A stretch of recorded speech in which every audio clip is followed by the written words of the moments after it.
Bismillahirrahmanirrahim. Assalamualaikum warahmatullahi wabarakatuh. Apa kabar sobat kaligrafi semuanya dimanapun berada?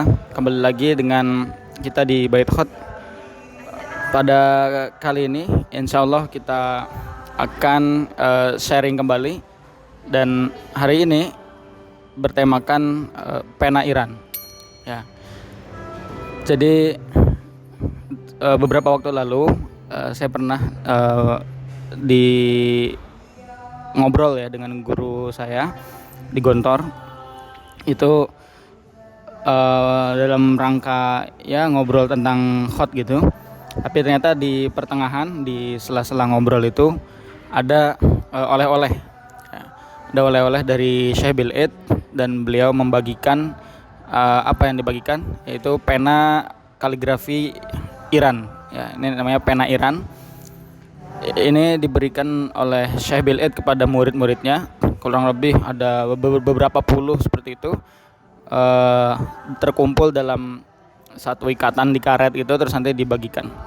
Alhamdulillah saya dapat satu ya, dan kali ini insya Allah kita akan review ya bagaimana pena ini berfungsi, kemudian pena ini dipakai, kemudian karakteristiknya bagaimana. Jadi pena ini katakan mungkin profilnya lah ya. Profil pena ini itu memang dia identiknya dari Timur Tengah. Ya, dari Timur Tengah. Ya otomatis kurang lebih di Jazirah Arab, kemudian di Persia juga, di Iran dan Irak mungkin ya. Kemudian ini kalau di Indonesia ya mungkin jarang ditemukan ya, atau bahkan kebanyakan yang ada di Indonesia kemungkinan ya berarti kiriman dari luar negeri. Nah, pena ini awalnya memang saya melihatnya itu agak aneh sebetulnya.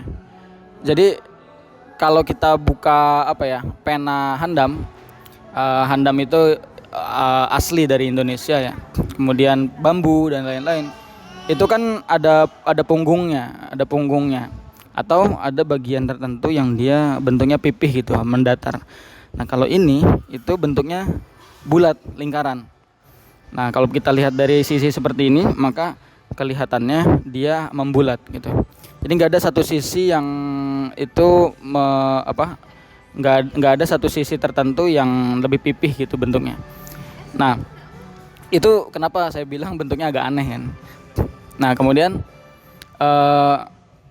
sehingga pertanyaannya itu di mana ini kita nyerut atau merautnya di mana ya? Karena kalau bambu atau handam itu kan kita merautnya itu di posisi yang dia itu pipih gitu, atau dia itu datar. Kalau ini kan lingkaran semua. Nah itu kira-kira di mana gitu kan? Tapi ya setelah saya lihat-lihat lagi ya sudah dimanapun bisa diraut gitu. Itu pertama, itu keanehan pertama. Kemudian bukan keanehan ya, keunikan ya. Kemudian keunikan kedua, setelah saya lihat-lihat begitu, kemudian kan dalam pena itu rata-rata kalau pena tobi'i ya, atau pena alami yang dari batang tumbuhan atau apa, itu dia rata-rata komponennya itu kan ada dagingnya, kemudian ada kulitnya, kan begitu ya. Nah ini kalau dilihat dagingnya teman-teman, itu sebenarnya nggak terlalu keras dia. Bagian sini nih, bagian dalam sini itu dia nggak keras, malah lunak ini. Nah terkesan lunak. Makanya ketika saya memegang kemudian merautnya dengan pisau itu mudah. Tidak seperti bambu itu kan beberapa bambu yang sudah tua atau yang kering itu kan dia keras ya. Kalau ini lembut ya, lumayan nggak begitu keras lah. Nah terus ketika saya meraut ini, wah ini kok mudah sekali. Nah sampai kita mikir, wah ini jangan-jangan dia akan dia jangan-jangan akan sulit dipakai karena tadi lunak, kemudian nanti dia akan cepat tumpul atau mungkin cepat patah atau gimana. Tapi teman-teman semuanya, setelah saya raut kemudian sampai di tahap ujung sini atau di tahap kulitnya ya, ternyata dia memiliki keunikan juga bahwa kulitnya itu dia keras. Ya, atau kalau kita menyisakan kulitnya, ini kan nggak sampai habis ya. Nah, di sini itu ternyata itu membuat si mata penanya itu menjadi kuat atau menjadi keras gitu. Makanya ini kan kalau di apa banting ini akan bunyi ya, akan apa namanya, akan bunyinya nyaring karena memang komponennya dalamnya mungkin kering ya, meskipun tadi saya bilang dagingnya agak lunak, tapi sisi kulitnya itu keras juga bisa melindungi pena itu sendiri itu. Nah, maka sekarang kita sampaikan kelebihan-kelebihannya bahwa pena Iran ini dia meskipun dia ringan, kelebihannya dia ringan, kemudian dia kuat ya. Dia kuat sehingga kalau kita pakai untuk nulis tulisan kecil 1 mili, 1,5 mili, itu ujungnya tetap kuat.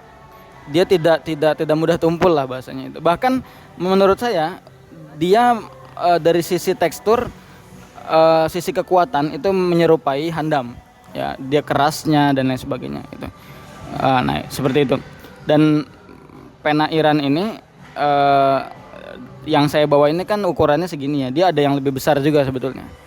Nah terus ya itu kelebihannya, dia bisa kuat, ringan, mudah diraut ya kan, dan dia bisa konsisten runcingnya yang ujung ini bisa konsisten, meskipun kalau ya tentu ada batas waktunya, di waktu-waktu tertentu memang ada masanya dia akan tumpul, kemudian kita harus meraut lagi, tapi tidak masalah. Yang jelas pena ini sangat membantu.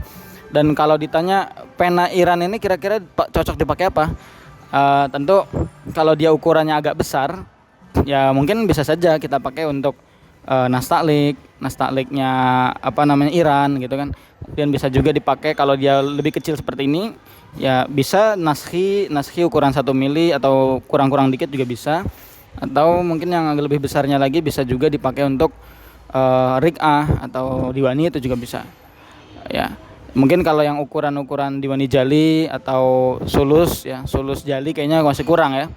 Ya cocoknya mungkin hot yang tadi saya sebutkan itu kurang lebihnya. Dan dari sisi estetiknya ya lumayan lah, dia itu kayak apa ya, kayak mengkilat gitu, kulitnya mengkilat. Terus tekstur warnanya juga bagus, ada corak-coraknya juga bagus. Ini pena ini memiliki kelebihan yang luar biasa. Dan kalau dari segi harga, kalau saya pernah bertanya itu, dan saya juga sempat ada pena Iran yang saya beli di toko-toko pena itu lumayan ya, karena mungkin dia impor ya, jadi harganya agak tinggi dibandingkan pena-pena bambu yang ada di Indonesia. Itu mungkin sekilas. Jadi rekomendasinya buat teman-teman kaligrafer yang mau nulis atau nulis hot yang tadi saya sebutkan, ada naskhi, rik'ah, ada diwani, yang mungkin secara ukuran dia 1 mili ke bawah, atau mungkin 1 mili sampai 1,5 mili itu, atau bahkan 2 paling maksimal, itu bisa dengan pena ini. Itu saja dari kami sharing kali ini, semoga bermanfaat. Terima kasih, sampai jumpa kembali. Wassalamualaikum warahmatullahi wabarakatuh.